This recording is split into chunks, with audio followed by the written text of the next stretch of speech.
Today we are going to be talking about ins and outs self-care edition for 2025. There are so many things that I spoke about in the last video in terms of ins and outs, things that are in and out for 2025, and there was just so many more that I needed to talk about that I had to make a second part to this. So if you're wanting to have a glow up in 2025, you are in the right place because we're going to be talking all things self-care and becoming the best and most beautiful and sexy magnetic version of ourselves. Let's go straight in and let's start with the ins this time. So my first in for 2025 is caffeine. This is a really random one. I don't feel like people are actively like saying that caffeine is in for 2025, but for me personally, caffeine is in. I went through a phase of just not drinking any caffeine in 2024, and as much as it's probably good, I do feel like not having caffeine, like fully going cold turkey and depriving yourself of caffeine, actually does hold you back a little bit. It gives you like, I don't know, I feel like you're stripping yourself of the energy that you actually need, because I feel like we all do need a little bit of caffeine. So with me literally stripping back from not even drinking green tea and just having herbal teas, no caffeine at all, I mean, it was great, it was good, it served a purpose, but I do feel like as somebody with a little bit of a spicy brain, I think a little bit of caffeine actually goes a long way in helping me and helping my brain to function. So having caffeine in a healthy, moderated way, I guess, is so in. I am so into my green teas, I'm into the matcha, I'm into even just like a normal cup of tea, because I deprived myself of normal cups of tea last year. I can only really have one cup because otherwise it makes me like, it doesn't even make me energized. I feel like if I have too much caffeine, it has the opposite effects and I just feel really sleepy and I get like heart palpitations, but a little bit of caffeine's okay. So my second in is Epsom salt baths. Now, I say this on the basis that I've literally not had an Epsom salt bath in fucking years, and I think when I used to have Epsom salt baths, I didn't really do it properly, like I didn't really know what I was doing. But I saw a TikTok of this girl, and I'll see if I can maybe put it on the screen because it was really interesting. It made me feel enlightened. I have now sort of taken Epsom salt baths and used them as a solution to everything, and I have yet to be disappointed. For example, I think this started when I was bloated, swollen stomach, you know, like stomach was rock hard, obviously feeling like big pile of garbage. Getting an Epsom salt bath. Epsom salt bath is anti-inflammatory. I don't know what it does. Whatever it does, that's how you feel. And to be honest, guys, that sound was all I needed to convince me that this is the journey that I need to go on. But she was saying that her solution to everything is an Epsom salt bath. Like if she's feeling bloated, she'll get in an Epsom salt bath, or if she's feeling like she's got muscle pain, whatever she's got going on, like she'll have an Epsom salt bath and it just relieves everything. It makes everything better. She said that it completely made her de-bloat and feel so much better. So I am about to get into that Epsom salt bath life. I really want to focus on my self-care and doing like really slow grounding self-care rituals, and I feel like that will be a great addition to my self-care routine. My third in for 2025 is supplements and good health in general, just eating healthily, making sure that I'm getting all the vitamins and nutrients that I need. This is a big one for me because I am so big on like internal health and feeling good. I am a very sensitive person and I'm very susceptible to feeling a little bit sluggish and a little bit drained and lethargic. I feel like generally as a sensitive person, like social interactions and normal things in life, like usual daily things in life, can exhaust you a lot more when you're a sensitive person, because you are constantly like,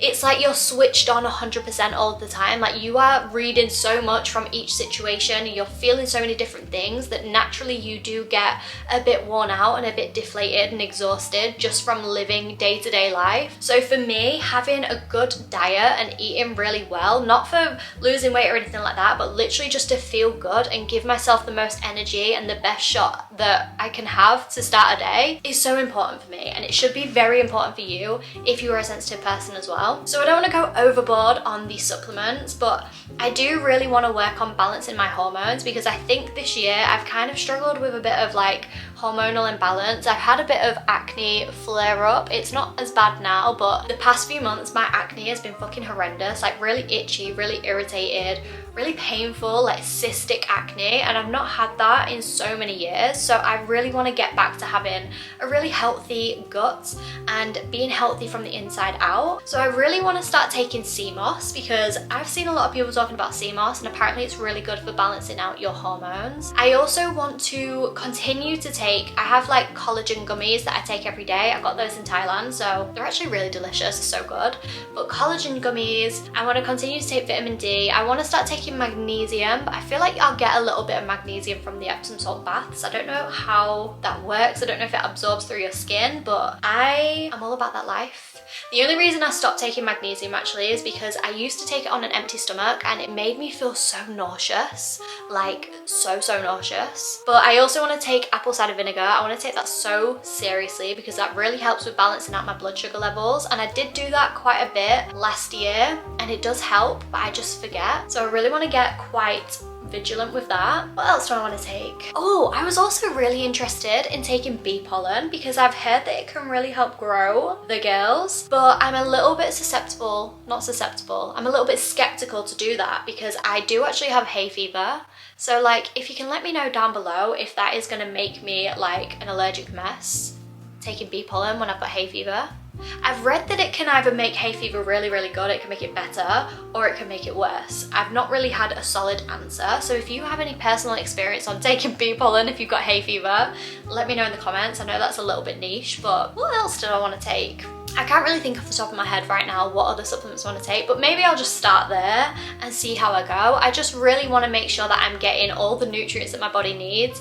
I do think I do get a lot of those nutrients through food, but it doesn't hurt to give yourself a little bit of an extra nudge. Okay, number 4 is hair health. I feel like many other people are on a hair health journey. I don't know what's going on. I don't know whether it's just my TikTok algorithm, but everybody is on a hair health journey and I'm so here for it because I'm learning so much from everyone. But my hair, she's looking a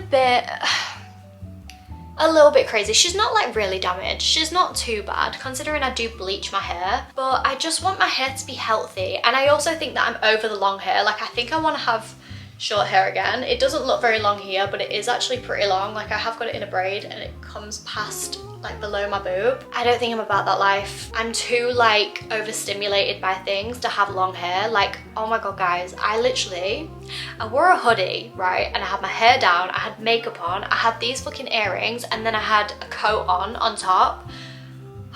The sensory overload was just, it was just a lot. Like I was just feeling so irritated just stepping out the house. Like I'd not even interacted with anyone yet and I was feeling irritated because of the sensory overload. I feel like the long hair did not help that situation. So I think I need the short hair again. But anyway, in regards to hair health, I really want to get consistent with oiling my scalp. I do have one of those little scalp massager things that I do use when I remember to use it, but I want to put it like in my eyesight so I use it like on a regular basis. So I want to do that. I want to oil my scalp quite regularly, like maybe 2 to 3 times a week. I also want to make sure that I'm washing my hair more frequently because I kind of went through that phase of like not washing my hair as often because people told you that you need to like train your hair and it's better for your hair to not wash it often, but then everyone on TikTok is saying now that you need to wash your hair every day. So I'm a bit fucking confused, to be honest, but what I have drawn from that is that I just want to wash my hair whenever I want to wash it. So whenever it's feeling a little bit dirty and a little bit gross, I naturally want to wash it. And I feel like for the longest time I was stopping myself from washing my hair because I was told that it's better to not wash your hair, and I was just like dry shampooing it, slicking it back, and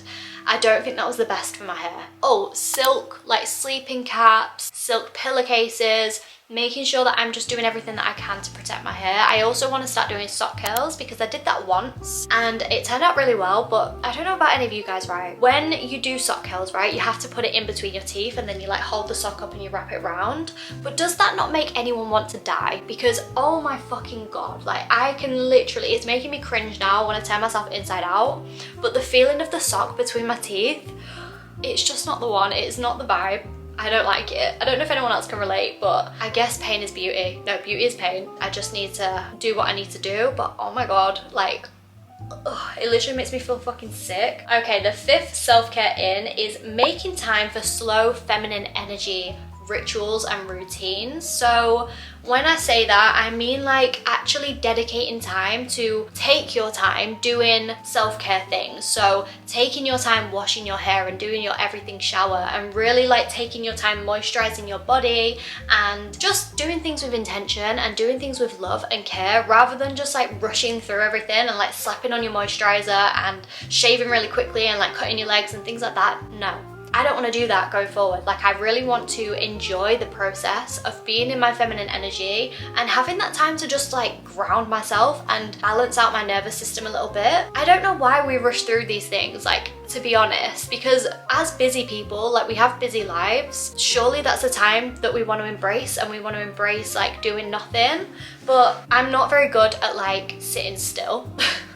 I like to be stimulated at all times. Like, my brain just likes to be excited and aroused, but I just want to start like doing things more slowly, and I know that I'm capable of that. I've done it before in the past and I know that it does feel really good. So I really want to get back into doing that and actually allocating time to do it and prioritizing that. Not saying like, oh my god, I don't have time to do it, like I'm too busy. Like, no, it needs to be made a priority, because that is going to help me become the woman that I want to be. That is the highest version of myself calling to me to do that. So I'm going to honor the highest version of myself, and I'm going to do that because I know that in my dream desired reality, I'm going to have plenty of time to be doing all these self-care rituals. So I might as well make time for it now. Number 6 is dry brushing. Dry brushing has been something that I've actually been doing this year quite a lot. Not very consistently, like more so recently I've been doing it consistently, but dry brushing has honestly changed the game when it comes to like the softness of my skin. My skin has never been softer after dry brushing. I dry brush before I get in the shower,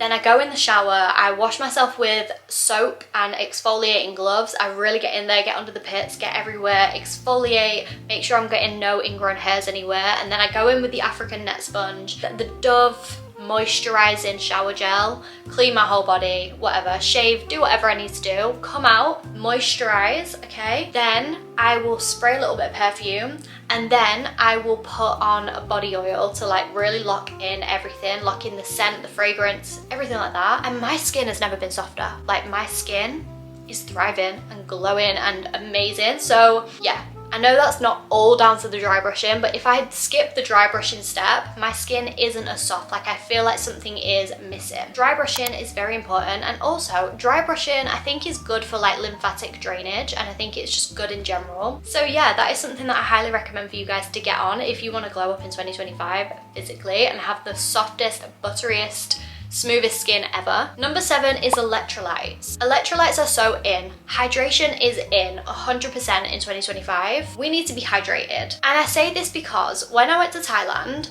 my boyfriend's dad actually bought these little electrolyte tablets, and I don't even know what brand they're from. I'll find out and I'll link it below if I can, but it's like a protein brand, and I tried them. It's in a lemon flavor, and honest to God, these electrolytes are the nicest electrolytes I've ever had. Like, most electrolytes taste like dog shit. Like, they taste like an Alka-Seltzer kind of vibe. They taste a little bit salty, a little bit like dirty sometimes, and I don't really like them, but these electrolytes were so good.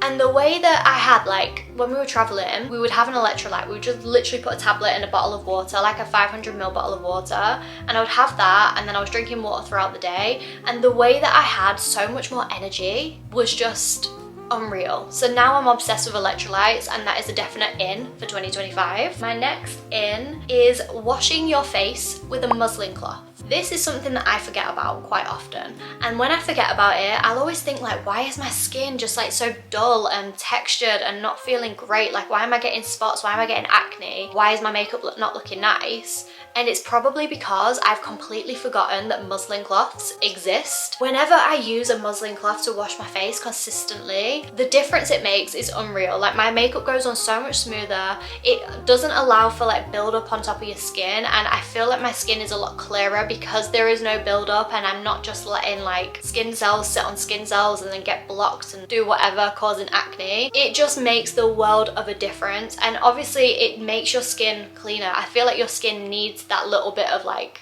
friction. It needs something to rub off the makeup or whatever is on your face. So muslin cloths, you can literally buy them from Amazon. I'll link down below the ones that I order religiously every single time. I've got like hundreds of them. It changes everything. It changes the game to have a muslin cloth. Now let's go on to the outs. These are the things that we are leaving in 2024 because they are not serving us anymore. And it might not apply for you, but these are just the things for me, and it might give you a little bit of inspiration of things that you can just like throw out in the trash in 2024. Foaming cleansers. Absolutely not. We are not going forth with foaming cleansers anymore. I don't fuck with foaming cleansers. And this probably will only apply to my girlies who have got sensitive skin and maybe get acne, but I have tried every single thing under the sun for acne, like in the past when I was a teenager, and then the past few years my skin has been really clear. I think obviously I've just gotten to know my skin and it's gotten clear, but then this year I've had a flare up again and I've tried loads of different things, and I actually went back to a foaming cleanser. I know that foaming cleansers don't work for my skin, like I know too well that they don't, but because it's been such a long time since I've used them, I thought, oh, I'll give them another go. Absolutely not. They are so drying and so irritating to the skin, and I feel like that is just a recipe for disaster when it comes to having acne and like literally making it worse. It's not what you want. So if you have acne, I highly recommend getting a creamy, milky cleanser and using that. Like obviously taking your makeup off first with like micellar water or whatever you use, and then going in with a double cleanse of a milk cleanser, game changer, and then the muslin cloth. Chef's kiss, perfection. I do not fuck with a foam cleanser. Like, I don't know why.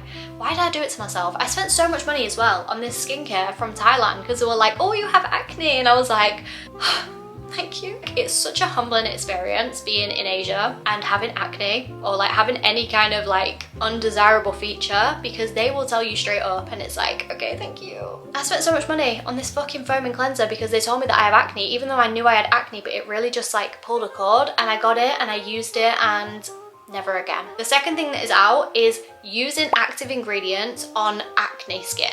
Like if you have got acne that is flaring up currently, and then on top of that you are using active ingredients and like acids and chemicals, whatever they are, on your skin, oh my god, don't do it. Don't do it. And I say this as a person who has literally just gone through a phase of doing it and it made my skin so painful and so much worse. Just don't do it. If you are having active acne flare-ups, you need to just be kind to your skin and calm and use just gentle products, very minimal, just strip it back to the bare minimum and use like a really nice hydrating moisturizer and just keep it at that. Keep it so simple. Do not be using the active ingredients on your acne. The next thing that is out is washing your hair only once or twice a week. As I mentioned briefly earlier, I fell into the trap of not washing my hair very often because people said, in fact this has been something that people say like so many times, like throughout my childhood and life, this is what I've always heard, but people always say like don't wash your hair that often because it's not good for it.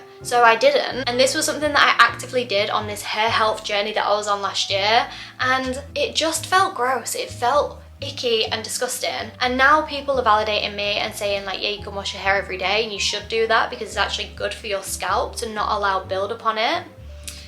That's all the validation I need, and I am going to go forth washing my hair whenever the fuck I want to wash my hair because I like having clean hair. I like being clean, and the way that I was just not washing my hair and the way that greasy hair was just in at one point and just slicking back greasy hair, no. And then guys, the final out that I've got, because I actually can't think of anything else self-care related, but the final one is matte makeup. I'm not gonna say that I'm old. I'm not old. I'm 26, but I am getting to that age where I need to be quite conscious about keeping my skin looking radiant and youthful and all that kind of stuff. Like it doesn't come as naturally as it used to when I was like 20 years old, you know what I'm saying? So wearing matte makeup for me is absolutely a no-go. Like I feel like when I wear matte makeup, it makes me look so old and so haggard. Like, oh, I like to be radiant. I like my skin to be glowy and beautiful, and I don't want it to be matte. I don't want things like sitting in lines, and I don't want my skin to be looking dull. I just don't think it does any favors if you are like 25 onwards and wearing matte makeup, unless your skin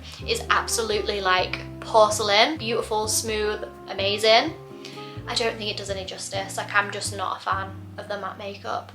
I'm afraid. That was my ins and outs self-care edition. I hope you enjoyed it. Let me know if you share any of these ins and outs. Let me know what your ins and outs are for 2025 and what your goals are for the new year and what you're trying to achieve, because it's all part of the process. Like this little process now, it's just fun to like list all the things that we want to leave in 2024 and the things we want to bring into 25. I think it's just like a fun little game, not game, but like a fun little tool to use to basically manifest your dream life and create the life that you want to create for yourself. And I love this kind of shit. I love the energy of the new year and becoming a different version of yourself, becoming the highest version of yourself. Like I live this shit. And as much as everyone's been doing the winter arc and all that kind of stuff, and that's been great, I feel like this is the time to shine. Like the new year, oh my God, I love it. I love the energy around the new year and just the concept of like a brand new fresh slate to do whatever you want to do. I love it. Anyway guys, I love you all so much. Thank you so much for watching. Let me know in the comments what you think, and I will see you in my next video, which will be in 2025. Bye.